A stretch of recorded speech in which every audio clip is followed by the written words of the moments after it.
নমস্কার বন্ধুরা, আমি রমা রান্নাঘর থেকে বলছি। আজকে আপনাদের সামনে একটি রেসিপি নিয়ে এসে উপস্থিত হয়েছি। সেটা হচ্ছে মুসুর ডালটা রান্না করব আমি টক ভেন্ডি দিয়ে। এটা শরীরের পক্ষে খুবই উপকারী। আপনারা অনেকে খেয়ে দেখবেন আমি কিভাবে রান্নাটা অনেকে করছি। আপনাদের সামনে আমি এখন স্টার্ট করতে যাচ্ছি। আমি এই রকম বাটিতে এক বাটির অনেক মাপেতে, ছোট বাটির এক বাটির মাপেতে আমি ডাল ভিজিয়ে রেখেছিলাম, মুসুরির ডাল। সেটাকে কুকারে ভাপিয়ে নিয়েছি, দুটো হুইসেল দিয়ে, তার সঙ্গে 4টে কাঁচা লঙ্কা দিয়েছি আর একটু নুন আর হলুদ দিয়েছি।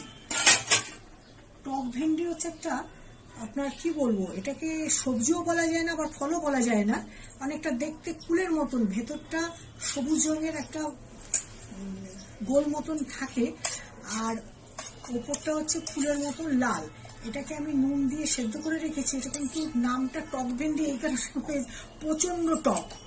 আমি ব্যবহার করব আম আদার রস। ফোড়নে দেব আমি তেজপাতা আর হাফ চামচ সর্ষে। ব্যবহার করব চিনির বদলে আমি মধু। এবার বন্ধুরা আমি স্টার্ট করছি। অলরেডি তেলটা গরম হয়ে গেছে, তেজপাতা দিয়েছি। এবার এটার মধ্যে আমি এটা ঢেলে দিচ্ছি।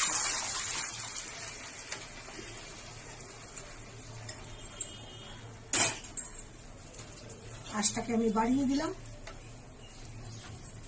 এটার মধ্যে আমি দেব 1 চামচ, 2 চামচ, 3 চামচ, 4 চামচ। এটার মধ্যে আমি ব্যবহার করছি চিনির বদলে মধু। আপনারা ইচ্ছে করলে চিনিও ব্যবহার করতে পারেন। মধুটা দিচ্ছি একটু বেশি স্বাদ হবে।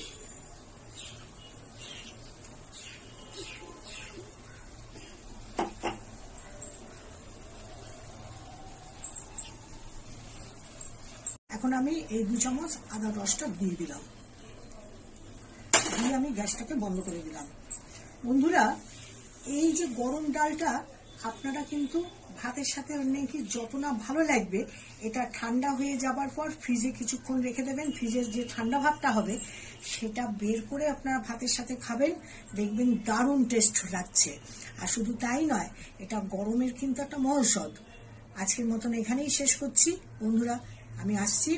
আপনারা খেয়ে এটা কমেন্ট করবেন কেমন লেগেছে আর আমাকে সাবস্ক্রাইব করবেন।